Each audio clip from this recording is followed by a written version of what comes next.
Hello everyone, this is Ains from Season Gaming, and today I'm going to be talking to you about something special. We often talk about video game collectibles during our Season Gaming Big Cast, and we kind of give you some quick looks at some of the things we've picked up or collected over the years. But today we're going to start a new series where we go a little more in depth around some of the larger collectibles that we like, including statues like you can see here on my right. So this in particular is one of my favorite pieces that I've picked up in the past few years, and that is the Prime 1 Studio Geralt of Rivia statue from Witcher 3. As you can kind of tell from the size of this box next to me, it is a huge piece. It's expensive, it's heavy, and it's gorgeous, and I wanted to give you a closer look at it in case you might be one of those people still thinking about picking it up, or if you're just interested in taking a closer look at a collectible like this. So let me go ahead and reorganize the table here, and I'll zoom in so I can show you all the magnificent details that Prime 1 have put into this piece. Alright, now that we're set up, I wanted to have a few pieces here next to me of other Witcher collectibles that I could put the scale next to the Prime 1 statue here. Oftentimes when you look at statues like this on pictures or videos that you see online, it's really difficult to get a sense of scale. And so I wanted to put some popular collectibles here next to it so it'll give you an idea of what the size is truly of this piece. So here we have a Witcher 3 pop. As you know, these are about 3 to 4 inches tall. A lot of people collect these little guys. So as you can see, compared to the Prime 1 statue, it's rather minuscule. And then we also have the Dark Horse figures here. These are about 11 inches high or so. And you can see as well just how small that really is next to this massive Geralt statue. So I actually just measured this guy. So from base to the top of Geralt's head is about 25 inches. Up to the tip of the sword here is about 28 inches. And the circumference of the entire base here is about 43 inches, or just over 3.5 feet. So on top of that, it is a very heavy piece. I actually have it on a special stand in my house rather than some of the kind of wall shelves that I typically use for some of my pieces because of its weight. So this base here that Geralt is standing on actually weighs in the neighborhood of about 30 pounds. It feels like a weight plate when you pick it up, actually.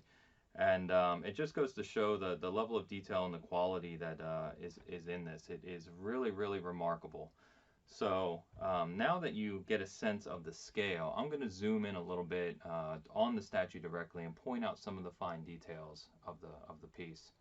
Alright, so now that we're zoomed in on the base, you can see the detail that it goes into here. So to get a little geeky with Witcher lore on you briefly, people were questioning when I first showed this on our Bitcast, people are asking me what kind of monster that is. So someone had mentioned that it's a fiend. If you know Witcher 3 lore, this is actually a chort, and you can tell that from the ram-like horns here. A fiend in Witcher lore would have more like deer antlers, so this is what's known as a chort. So now that we have that out of the way, you can see here, first of all, it comes with the symbol of the Witcher, the wolf here on the front. This is a removable plate with chains that you can take on and off. It locks in. As with most things on this piece, it's magnetic, so it just kind of snaps into place. You can see the detail here on 3 of the arrows that are stuck into it, and these arrows are pretty solid as well. A lot of the details on here feel like a metal or kind of a resin that's more solid. You can see the hand-painted detail here on the cuts and the blood that runs down on his face.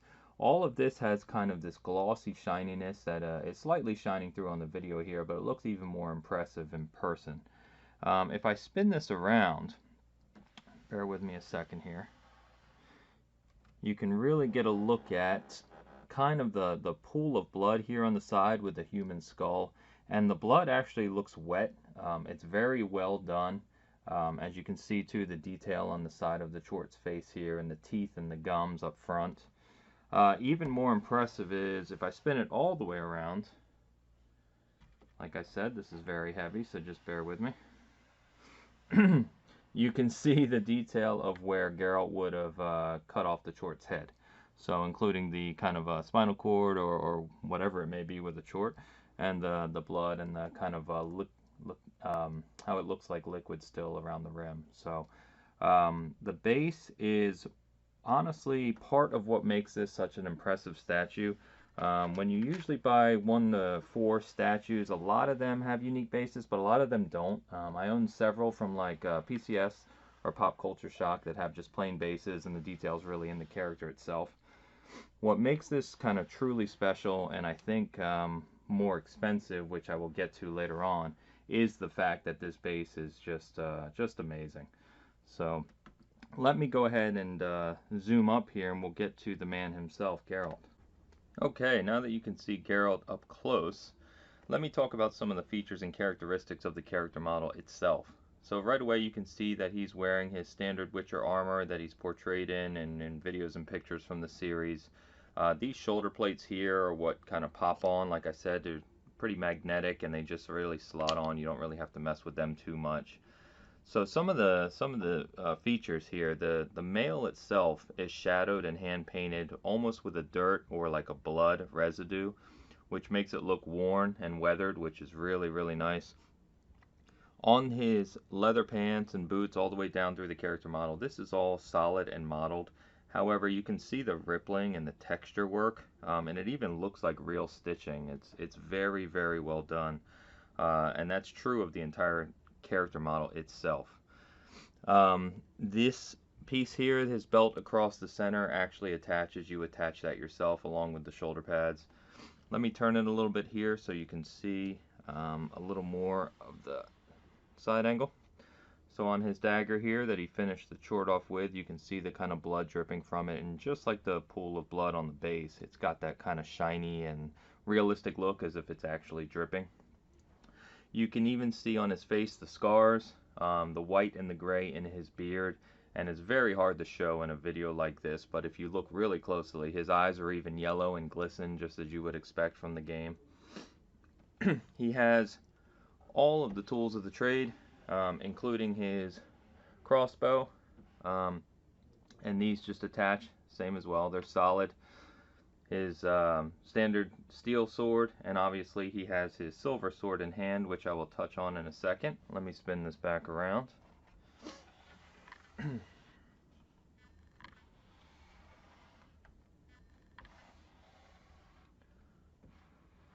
So I think that gives you a good angle of the sword itself, and this honestly one of the most impressive pieces of it is that this sword is real metal, and it has all of the engravings that you know, it is known for in the books and the game from his silver sword. It would have been really remarkable if they could have got it to glow somehow, but obviously I don't think that was really possible. But you can also see he has his hook here, and just all of the work that they put into his outfit and his armor and all the details that you come to know a Witcher to have. Excuse me. So from a character model perspective, it is again just like the base. It's really impressive. The detail down to even the scarring, and it looks like you know, the way the skin is warped within his scars, the wears on his leather, and the cuts and nicks and blood and everything that's just gone into making this look like he actually just had the battle with the Chord is just excellent. And I think that is part of you know, part of why this statue is a head above other 1 to 4 statues from other lines. And I will speak to the value of those in just a minute. But let me go ahead and zoom back out, and I'll compare this to some other statues and talk about my overall feelings on the piece itself. Okay, so now that we've talked about the details of the statue, you know, what are my personal feelings on it, and how does it compare to other 1 to 4 statues in other lines? Personally, I think this is my new favorite 1 to 4 statue. Previously, I have several that I love, but my 2 favorites were the Master Chief, and that's partially because I'm such a huge fan of Halo. But the Master Chief 1 to 4 statue I thought was excellent, and honestly my previous favorite was the old sideshow statue of Hellboy, and which I have on a shelf just behind the camera there. But I think this, just given the size and the weight, like I said, this is about a 37 pound statue. The base is extraordinary. The character modeling is fantastic. The fact that he has all of the details that you would come to expect of Geralt, especially one that had, especially Geralt after he had just had a battle with something like one of the beasts you find in the game, is, like I said, just truly fantastic. So the price is a lot. Prime 1 Studio is known for being more expensive. This in particular was $770. Whether or not that is worth it, obviously is subjective, but, to me personally, being such a huge fan of The Witcher, if you couldn't tell, and, just loving Geralt and the statue itself, it was worth it to me. Whether or not, that's true of anyone else, obviously, like I said, is subjective. So with that, I'm going to go ahead and close out. Like I said, this is going to be a series that we're going to be doing more often on Season Gaming around video game collectibles. We've got some other statues on the way. I've got some other statues around the room that I could talk about as well. In particular, relating to The Witcher and Prime 1, the statue of Triss, one of my other favorite characters from the series, is coming in a few months, and I'll do maybe an unboxing and a review of that as well. So if there's anything I missed, any details, comments, questions, please go ahead and let me know. I thank you for tuning in, and as always, stay tuned to Season Gaming. Thank you.